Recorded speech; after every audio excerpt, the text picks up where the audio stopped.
This is Bob Oliphant from the Westford Historical Society and Museum, bringing you Episode 6 of Season 5 of the Westford Wardsman podcast.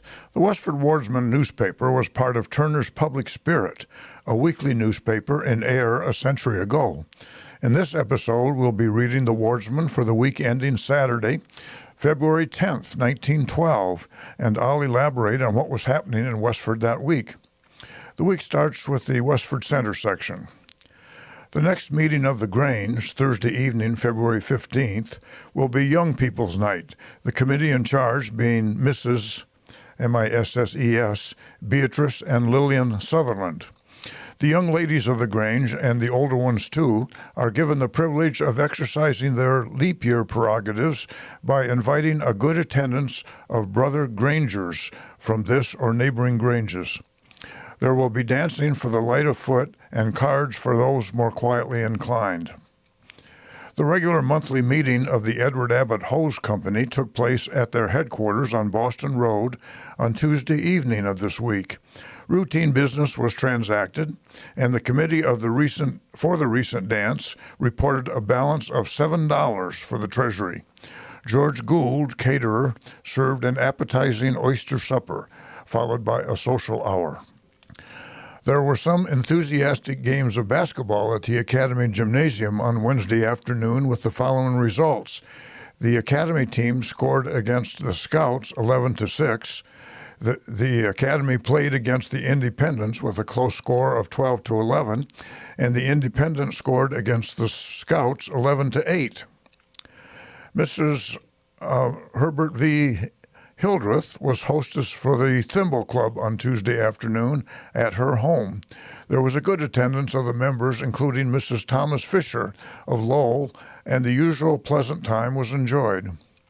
Pearlie Wright was called to Somerville on Friday of last week by the serious illness of his mother, Mrs. Kendall Wright.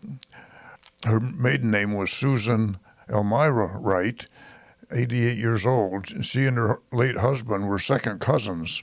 She died November 1916. At this writing, she is reported as resting more comfortable. Among the attractive conveniences recently added to our library is a stand in the reading room for a set of Chambers encyclopedias with convenient table-like arrangements to hold the volume being consulted. The members of the Tadmont Club are reminded of the regular meeting on next Tuesday, which will take place in the evening at 8 o'clock in the Congregational Church, when Miss Ellen Kimball of Worcester will give her lecture on, quote, the good new times, end quote. The regular membership tickets of the members will admit them to the church, and all others a small admission will be charged. Mrs. Julian A. Cameron, with her own little daughters, Eleanor and Marjorie, invited Miss Marjorie Seavey for a trip to the country club at Tingsboro Island on Monday to enjoy the tobogganing and skating on the tennis courts. This was what we know as Vesper Country Club, originally founded as in the 1800s as the Lowell Country Club.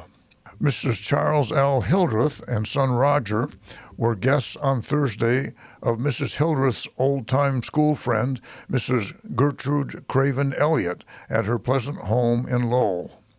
Next section is about the Westford Grange. The large number of patrons who came out to the Grange meeting last week Thursday evening, expecting to hear a good address from Charles Gardner, State Master, were in no wise disappointed. Mr. Gardner is very much of a favorite with Westford Grangers and always brings his best effort to them. Naturally a genial, fluent speaker, earnest, practical, common sense characterizes his addresses. His subject on Thursday evening was the Grange at work, and he proceeded to make clear the fact that the Grange organization period had passed, and to make it strong and effectual as an order was to accomplish definite work along various lines, such as helping young people in community service and in broad, helpful legislation. The speaker commended the good work the order had accomplished in working for good roads and for rural free mail delivery. If Westford Grange could profit ever so little by this stirring address, it would surely succeed in even larger measure in justifying its existence in the community. The next couple paragraphs are about the annual appraisal. The annual appraisal of property at the town farm and dinner for the town officials took place last Saturday. The appraisers of the property were John McMasters, Fred Blodgett, and William Wright, who performed their duties faithfully and found everything in well-kept order. The dinner was one of Mrs. Boynton's best, and that is saying a good deal, and full justice was done to it. We'll hear more about that in a little bit, I believe. Owing to the resignation of Mr. and Mrs. Boynton to take place on April 1st, the Board of Overseers have received a number of applications for the position, but have taken no definite action at the present time. There are 3 inmates at the farm at this time. The 1910 census names 4 inmates: Hiram Leland, 62, Sarah Ingalls, 47, Mary Cowdery, 51, and Varnum Fletcher, 68. Varnum died in 1910, so presumably the first 3 names I mentioned were the inmates there in 1912. Marilyn Day has written a wonderful paper about the town farm entitled Westford Town Farm, which details the history of the paupers and the town farm from Westford's earliest days. It's available at the Westford Historical Society office building on Boston Road. The next section is the About Town section. Councillor Herbert E. Fletcher is ill with an attack of the grip, Grippe, at his home on Oak Hill, but is being extricated from it by Dr. Wells, who is confident that he has the grip, Gripe, on it all right. Mrs. Fletcher's mother, Mrs. Hill, who has been ill, is now on the well list by the same medical authority. The Westford Board of Trade will have a social smoke talk rally at the Cavalry Building on the Boston Road Tuesday evening, February 20th, at which time an address will be given by Tom Curley of Waltham, Secretary of State Playgrounds Committee. Rare, but all the more true and noticeable when the birthday of 3 members of the same family occur on the same day. It reads like this: Frank Bannister, Mrs. Marguerite Bannister, Frank's wife, and Miss Frances Bannister, their daughter, all born on February 3rd. Judge Fred A. Fisher of Lowell has been appointed auditor in the question of the valuation of the Luther Lawton farm at Longsought Pond. The value of 1905 is what the action is based on. Several town officials have been summoned as witnesses, among them Leonard Wheeler, collector of taxes, Willard Fletcher, and Charles Colburn, assessors. They have been summoned for the plaintiff, Mr. Lawton being the defendant of the 1905 valuation of $800 for this 18-acre farm. The next Farmers Institute by Middlesex North will be held in the Town Hall, Westford, on Wednesday, February 14th. J. Lewis Ellsworth, Secretary of the State Board of Agriculture, will give the address of the day in the forenoon on the State Board of Agriculture and what it is doing for the state. Dinner at the usual hour, and short after-dinner speeches and instrumental and vocal music by the Sutherland Sisters. In the afternoon, Mr. Ellsworth will speak on Lessons from the New England Fruit Show. Mr. Ellsworth is a large, practical farmer and knows the how of this industry. Harry Hartford has returned from North Carolina, where he intended to spend the winter. Unsatisfactory sanitary conditions caused his return. The regular monthly meeting of the WCTU was held with Mrs. Fifield on Wednesday afternoon, 20 members and visitors being present. After the usual transaction of business, it was decided to invite Mrs. Stevenson to give an address along the work of the WCTU in the Congregational Church some Sunday evening, the date to be determined later. It was voted to contribute a bed quilt for the new Francis Willard home in Boston. Hugo Page, P-A-G-E, who has been ill and under the care of Dr. Blaney, has recovered sufficiently to be out, but not yet able to do sawmill work. The next section is called Good Management. The annual appraisal of the personal property of the town farm took place last Saturday with the usual gathering of town officials. Among those present were Oscar Spaulding, Captain Sherman Fletcher, and Andrew Johnson, representing the selectmen, Willard Fletcher, Charles Colburn, and William Woods, assessors, Charles Hildreth, Albert Choate, Arthur Burnham, overseers of the poor, Edward Fisher, town clerk, Harwood Wright, treasurer, William Taylor, auditor, and Leonard Wheeler, collector. The appraisers were John McMaster, Charles Blodgett, and William Wright. That's a bit longer list than was given to us earlier in this session. The appraisal, as was expected, proved that the property of the town farm is in a condition showing thrift and good management, and the buildings a credit to town, county, or state. The usual smoke social was pleasantly observed by the town officials while the appraisal was being made. Then came one of those town farm temptations, the annual dinner, that none but sick people are able to resist. There have been 7 of those temptations during the Boynton management of the town farm, most of it traceable to Mrs. Boynton, and there was no sign of digression from good workmanship in this latest and final, for after 7 years of efficient service for the town, Mr. and Mrs. Edson Boynton have tendered their resignation to the overseers of the poor. They will be missed in town farm management of the thrifty type, missed in the church choir, in the grange, in the social life of the town, and Constable Boynton will be missed by those who have an unlawful regard for law.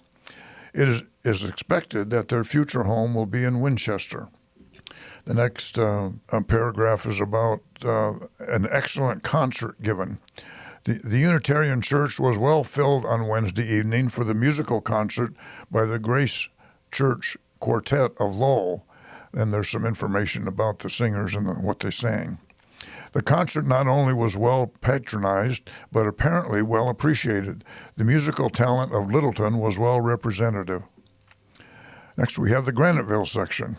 Mrs. Catherine McNaughton and Miss Matilda Stringer of Hemmingford, province of Quebec, Canada, have been visiting with Mr. and Mrs. Joseph Provost for the past few days. The Ladies' Society of the Methodist Episcopal Church met with Mrs. Wesley Hawkes on last Thursday afternoon. The members of the Knights of King Arthur of the Methodist Episcopal Church, with their lady friends, enjoyed an excellent sleigh ride to Pepperell on Saturday night. Supper was served, after which the return home was made. All report a very enjoyable time. The members of the A.R. Choate Hose Company held their regular meeting in Healy's Hall on last Monday night, with Captain J. Austin Healy presiding. The next section is titled An Enjoyable Affair.